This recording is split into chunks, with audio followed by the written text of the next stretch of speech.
बहुमत नहीं मिला तो क्या है भाजपा का प्लान बी? जानिए इस सवाल के जवाब में क्या बोले अमित शाह। लोकसभा चुनाव के 4 चरणों का मतदान हो चुका है। भाजपा का कहना है कि एनडीए की पूर्ण बहुमत की सरकार बनेगी। वहीं विपक्षी गठबंधन दावा कर रहा है कि 4 जून को भाजपा की विदाई तय है। अब एक इंटरव्यू में केंद्रीय मंत्री अमित शाह से पूछा गया कि अगर बहुमत के आंकड़े तक नहीं पहुंच पाती है तो क्या अब भाजपा के पास कोई प्लान बी है? इसके जवाब में अमित शाह ने कहा कि प्लान बी तभी बनाया जाता है जब प्लान ए की सफल होने की संभावना 60% से कम हो। मुझे पूरा विश्वास है कि प्रधानमंत्री मोदी भारी बहुमत से सत्ता में वापसी कर रहे हैं। अमित शाह बोले 60 करोड़ लाभार्थी की सेना पीएम मोदी के साथ अमित शाह से पूछा गया कि अगर भाजपा 4 जून को 272 के आंकड़े तक नहीं पहुंच सकी तो क्या होगा? इस पर अमित शाह ने कहा, मुझे ऐसी कोई संभावना नहीं दिखती है।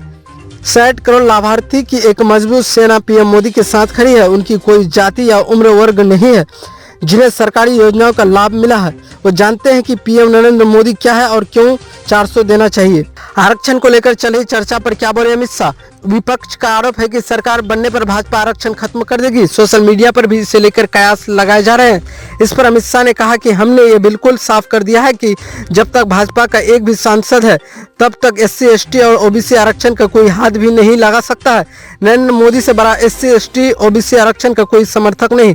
अनुच्छेद 370 पर कही ये बात अपनी सरकार की उपलब्धि की बात करते हुए केंद्रीय मंत्री ने कहा, जो अनुच्छेद 370 पर सवाल उठाते हैं मैं उनसे कहना चाहता हूं कि कश्मीर में मतदान प्रतिशत 40% को पार कर गया है और अनुच्छेद 370 हटाने की इससे बड़ी सफलता क्या हो सकती है?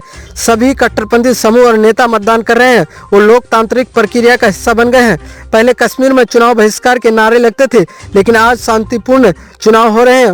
विपक्षी गठबंधन को निशाने पर लेते हुए अमित शाह ने कहा, इंडिया गठबंधन के सभी चरित्र मिलते जुलते हैं, तभी वह साथ आए हैं। ये सभी पार्टी वंशावधी राजनीति पर आधारित है। ये सभी अनुच्छेद 370 को फिर से लागू करने की बात करती है और सभी 3 तलाक को भी वापस लाना चाहती है।